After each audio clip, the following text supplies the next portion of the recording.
Quality और consistent performance के लिए सिर्फ सिल्वर पंप्स एंड मोटर्स, नाम याद रखना। જ્યારે પણ કોઈ વ્યક્તિ મુસીબતમાં ફસાય છે ત્યારે તેની સુરક્ષા માટે અને રક્ષા માટે પોલીસ હાજર હોય છે, પણ જો એ જ રક્ષક ભક્ષક નીકળે તો? નમસ્કાર, આજની ક્રાઇમ કહાની સાથે હું છું ખુશ્બુ પંડ્યા।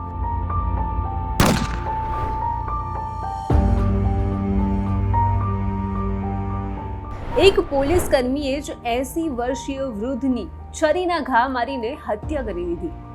આ ચોંકાવનારું છે, કેમ કે જે દેશના લોકોની સુરક્ષા અને રક્ષા કરે છે તે જ પોલીસ શું કોઈ વ્યક્તિની હત્યા કરી શકે? એવું તો શું કારણ રહ્યું હશે કે પોલીસ એક 80 વર્ષીય વૃદ્ધની હત્યા કરવી પડે? આવા જ અનેક સવાલોના જવાબ આજની ક્રાઇમ કહાનીમાં છે। તારીખ 15 જુલાઈ 2024, રાત્રિના 8:30 થઈ રહ્યા હતા। વજુભા જે ખાખરડા ગામે રહેતા હતા તેઓ રાતના સમયે તેમની વાડીમાં આવ્યા। તે જ સમયે કોઈ અજાણ્યો શખ્સ ત્યાં પહોંચે છે અને વજુભાના ગળાના ભાગે એકાએક તલવારના ઘા ઝીકી દે છે। આ સમયે તેમની બાજુમાં આવેલા ખેતરમાં એક દંપતી હાજર હતા। તેમને અવાજ આવતા તેઓ ભાગીને ત્યાં જોવા પહોંચ્યા તો હત્યારાએ કહ્યું કે જો તમે જોડે આવ્યા તો તમને પણ મારી નાખીશ, અને પછી હત્યારો ત્યાંથી ફરાર થઈ ગયો।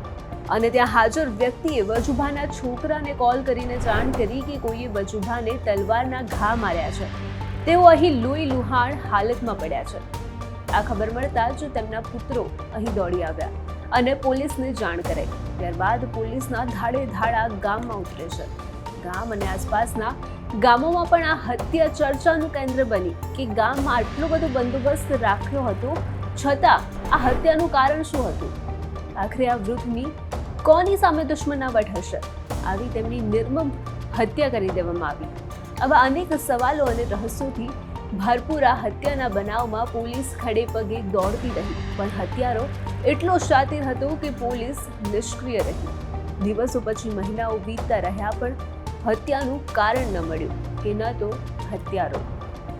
પણ લોકોના કહેવા અનુસાર આ હત્યા જરૂરથી જૂની અદાવતમાં થઈ હોવાનું સામે આવ્યું। ત્યારબાદ પોલીસે આ દિશામાં તપાસ કરી, પણ છતાં પોલીસને આ કેસમાં આરોપીની કોઈ જ ખબર ન મળી। ત્યારબાદ થોડા મહિના વીત્યા બાદ એક નામ સામે આવે છે, દશરથસિંહ જાડેજા। પોલીસે શોધખોળ કરી, ત્યારબાદ દશરથસિંહે પોલીસ સ્ટેશનમાં આવીને સરેન્ડર કર્યું કે આ હત્યા મેં કરી હતી। અને તમને જાણીને નવાઈ લાગશે કે આ હત્યાને અંજામ આપનાર કોઈ શાતિર અપરાધી નહીં, પણ કાયદાનો રક્ષક અને ખુદ આ જ ગામનો પોલીસ કર્મી હતો। પણ હવે સવાલ એ થતો હતો કે આખરે આ પોલીસ કર્મીએ 80 વર્ષીય વૃદ્ધની હત્યા કેમ કરી? તો આ પોલીસ કર્મચારી દશરથસિંહે કબૂલ કર્યું કે વર્ષ 2012ની સાલમાં મૃતક વજુભાની વાડીમાં ઇલેક્ટ્રિક કરંટ મૂકવામાં આવેલો હતો, અને આ જ કરંટ તેમના વાડીમાં પહોંચેલા એક વ્યક્તિ અને તેના દીકરાને લાગે છે, અને તેઓનું ત્યાં જ મૃત્યુ થઈ જાય છે।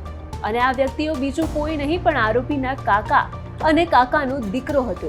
ત્યારબાદ જે તે સમયે કલ્યાણપુર પોલીસ સ્ટેશન ખાતે મૃતકના દીકરા વિરુદ્ધ ગુનો દાખલ કરવામાં આવેલો હતો, પણ આરોપીએ પોતાના કાકા તથા પિતરાઈ ભાઈના મૃત્યુનો બદલો લેવા માટે વજુભાનું ખૂન કર્યું।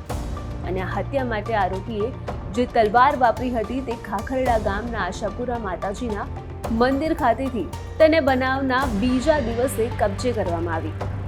પણ આખરે હજુ સવાલ એ હતો કે આખરે આટલા વર્ષો બાદ તેને આ હત્યા કરી કેમ?